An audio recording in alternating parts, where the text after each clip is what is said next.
Hey my people, mumeze mute? Ndashaka kurugarutse nanone. Harashize igihe kinini ntaza kubabwira kuri filime ushobora kureba cyangwa se udufilime ubu ngubu ushobora kureba. Ariko nkubwire ko Rocky ubu ngubu yamaze gukora filime yitwa Billion Bankers. Kuri ushaka kuri twamaze kuyishyiraho. Si yo gusa, Rocky muri ino minsi yari amaze iminsi adakora ariko yahagarutse.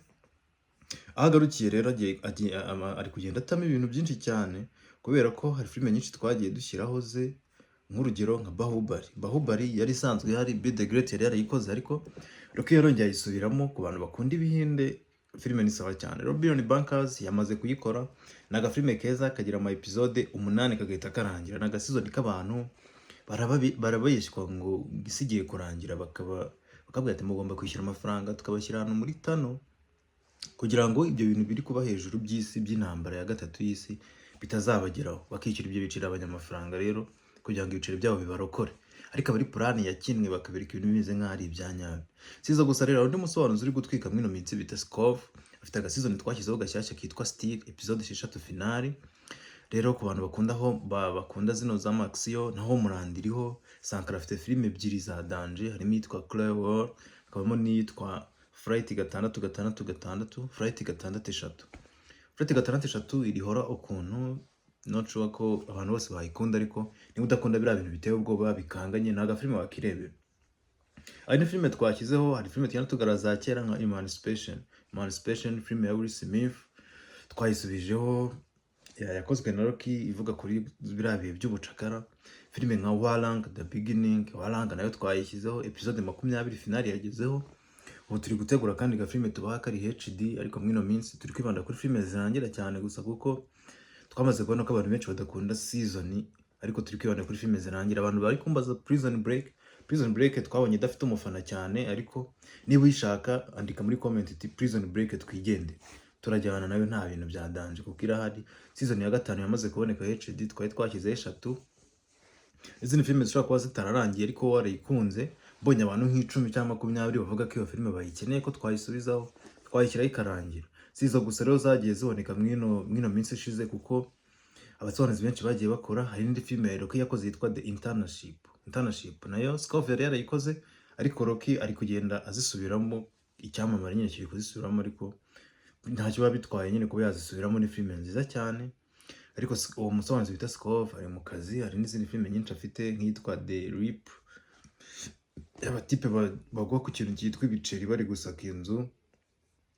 Ntabwo ariyo gusa, Bahubali irahari. Filime nka Fast Lady nayo irahari igeze muri 26 nayo irahari. Gusa kubera ko nta mufana tuba twanze kwirirwa dutakaza umwanya tuyishyiraho, ariko tubonye abantu benshi bavuga ko bayikeneye twayishyiraho. Filime nka Indiana Jones murayizi nayo twayishyizeho. Filime ya Rocky, Prison Break. Ubwo ndi kugenda nsubiramo ku bantu bakunda filime izo mushobora gukora search mukareba. Filime nka Attack, igihinde cya Rocky cyitwa Attack murakizi namwe niyo twashyizeho. Filime ya Faye yitwa The Attacker, ni igihinde yakoze cyiza.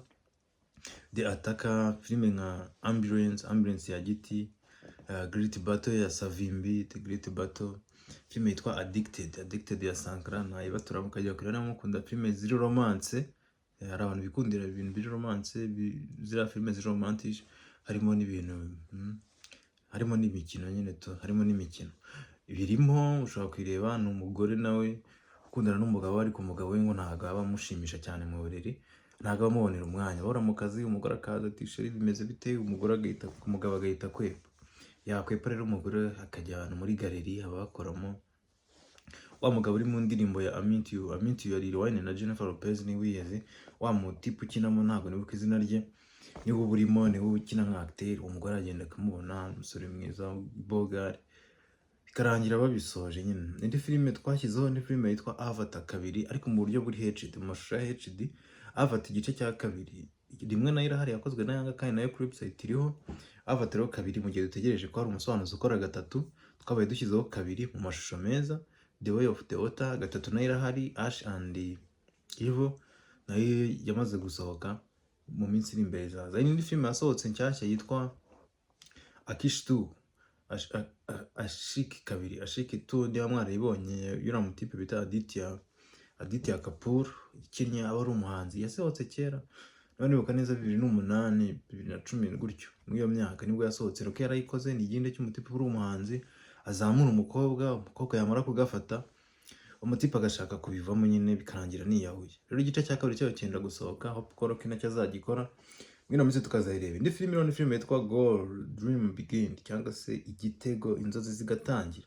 Filime y'umupeti uba ukina football. Niba urenterese muri zino filime ziba zijyanye na football, ibintu by'imikino, umupeti utangira nta kintu ariho, ziriya filime nyine ushobora kureba n'amarira akaza, ziriya filime ushobora kureba n'amarira akaba yaza kabisa. Umupeti atangira iwabo nta kintu bafite, ari umukene, byaragoranye bikaza kurangira kabisa biciyemo. Indi filime twashyizeho ni filime yitwa 15 Minutes of War, iminota 15 y'intambara.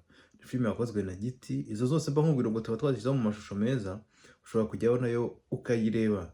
Indi filime tuba twashyizeho ni Shooter season ya mbere, kabiri na gatatu mu buryo bwa HD, nayo yagezeho. Shooter ushobora kugenda ugastreaminga nayo ukayireba.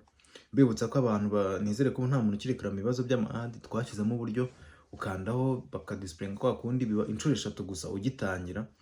Izo nshuro 3 iyo zirangiye uhita ugira iminota nk'itatu yo kuba wakirebera agasobanuye. Iminota 3 rero uba wakozemo ibintu byinshi. N'utundi tubazo turimo two kuba website igenda gahoro, ibyo byose tuba tugenda tubibona, turi kugenda turwana nabyo kugira ngo tubikemure website running fresh. Yenzi filime twashyizeho Long Road Home nayo iriho episode 6 finale, ndebe neza. Long Road Home episode 7 finale nayo yakozwe na Giti. Nubwo adakora cyane ariko hari amafilime yaragiye akora tugenda dusubizaho. Hari abantu bagenda bambaza filime yitwa Manipulated Giti yakoze episode imwe ahita kwama ntago yongeye. N'abantu bambaza filime yitwa Sean Combs nayo Rocky yakoze episode 3, iya 4 arayisimbuka arayireka. Banza arabonye nta mufana nyine ahita yireka.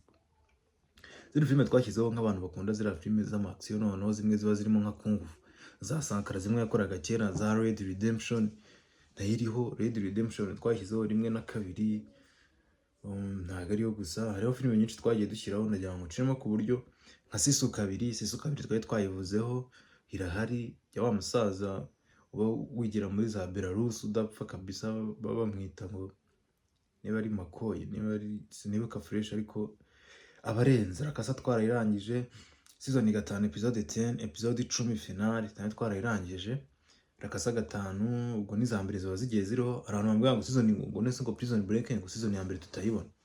Season ya mbere nayo iriho, ubwo ntabwo twakiraho za kabiri na za gatatu itariho, na za Homeland season ya mbere n'iya kabiri n'iya gatatu n'iya 4.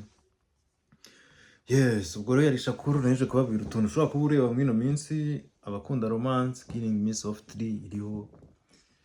Abakunda nyine tuntu tw'ubwenge. Ubu ngubu filime iri trend cyane ni ngiyi bita Internship yabara abapeti kuri abafata umwana w'uruhinja bakamujyana mu gisirikare bakamwohereza muri Amerika, cyangwa bakohereza umudamu utwite akagenda yamara kubyarira muri Amerika.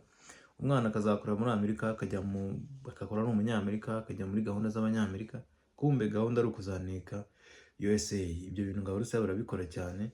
Iyi filime yitwa Internship ivuga ko ubwo buryo nyine baba barateguye internship cyangwa se stage, baba barateguye abana bagakora muri icyo kigo, kumbe arimo abarusiya nyine, arimo ibintu byo kuneka. Ni filime nziza. Abantu bambaza kabiri ntayihari, Rocky yakoze 1, ariko kabiri nayo niboneka tuzahitaho. Komeze kumera neza, Imana ikomeze kubarinda. Ngeneresha ciao. Niba unkunda kora subscribe, niba ukunda ibyo dukora kora subscribe. Ufite ikibazo watwandikira kuri WhatsApp 83 216 tukatwika tukagumya twenjoyinga n'agasobanuye. Imana ikomeze kubarinda. Ciao.